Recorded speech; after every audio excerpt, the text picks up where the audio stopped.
Hello, my name is Mr. Roberson, and I'm a 6th grade math teacher. And the title of this activity is called Bigfoot. It's where I recorded the shoe sizes for all 3 of my classes, and they had to construct a box plot, a dot plot, and a histogram using the same data and make comparisons and inferences.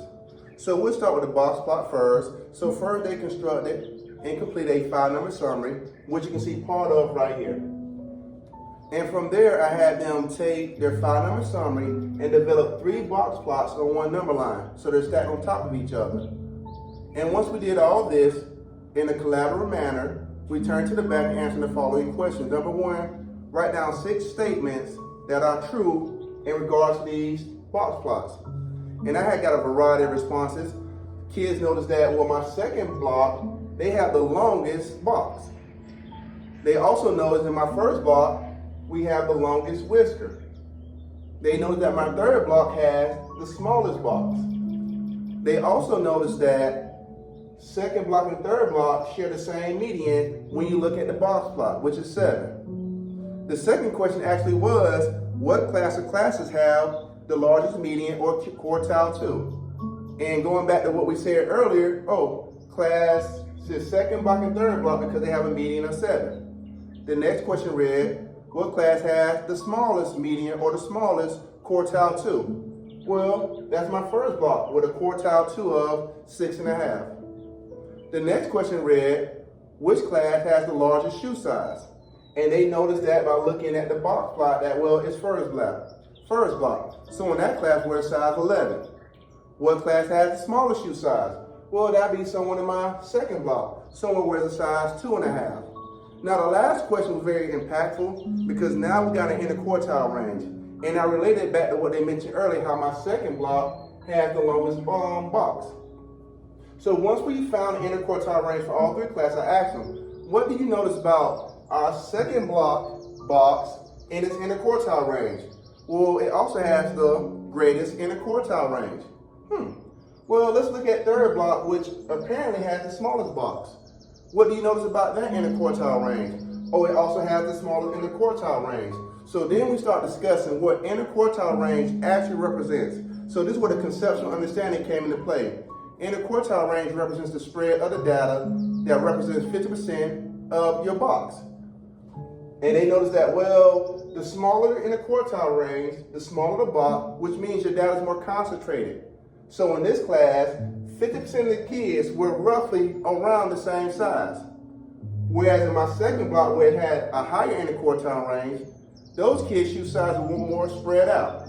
So we discussed spread, and what made it very impactful, they were able to relate it to themselves and their classmates. Now I will transition over to dot plots, and I'll go over how kids constructed a dot plot and answer the following questions. So once again, we took the same data that we used to construct the box plots, and now they're using that to construct dot plots.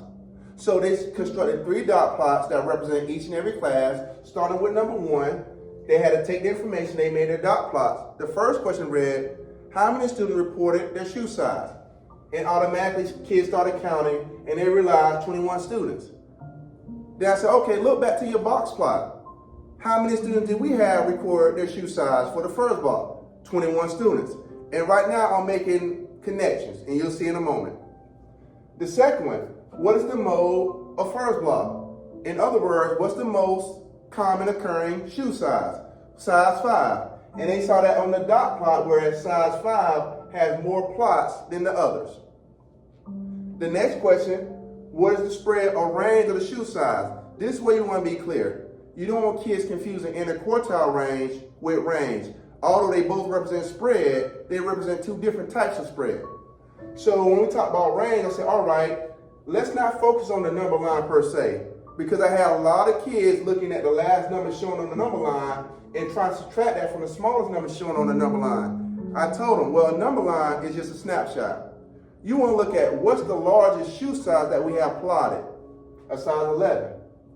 What's the smallest shoe size that we have plotted, a size 3.5. Okay, let's find that difference. In the first block, that range was 7.5. Now the next question really led into inequalities, where it read, how many students wear at least a size 8? A lot of kids got confused on at least a size 8. So I had them discuss. Let's think about this. At least a size 8, meaning they can wear size 8 or anything greater than that. But at the bare minimum, a size 8.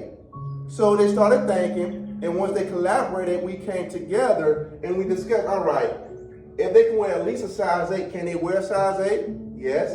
Can they wear at least a size 9.5 as well? Yes. So anything that's a size 8 or greater, that's what it's asking about. And we came up with 5 students. Now with second block, I did tweak some of the questions. The first 2 questions stayed the same, was asking about their shoe size and their mold, but for 3 and 4, it was a little different. For second block, I wanted them to find the median. And they started crossing off and they saw, well, size 7 is the median. Well, for my second block, well, let's go back to our box plot. Let's look at our second block. What did we determine was our median for our second block in our 5-number summary? Oh, we had it as a size 7. Exactly. The data does not change. We're only changing how we're presenting the data using various graphs. But those key components, your median is not changing. The number of people that you ask is not changing. All that stays the same, we're just representing the data and using a different visual. Now on the back, I have a question about my third block, but what I'm gonna do now, I'm going to transition over to histograms and let's show you how I incorporated that using the same. So the last visual that we use is a histogram. Now for first block, I developed a histogram for them. Now an extension, you can have, in my case, my second and third block, students can develop histograms for those classes. And not only do they develop the histograms, they develop questions that they share with their peers. So it's basically them creating their own form of assessment and sharing with their peers. And when they get it returned, they're gonna grade it, and then we're gonna have a discussion. Someone may not agree with one of the questions that someone asked on their histogram that they created. And okay, why does this question fit with this histogram? Why doesn't it fit with this histogram? Once again, it promotes collaborative learning, but more importantly, it promotes a positive learning environment. Now going over this, I just asked a series of 4 questions. Asked what students were between the size 7 and 9 in my first block, and they referred to the histogram and saw, well, 6 students meet that criteria. The next question, most students were between what 2 sizes in this class? Well, if you look, 9 students were in between the size 5 and 6.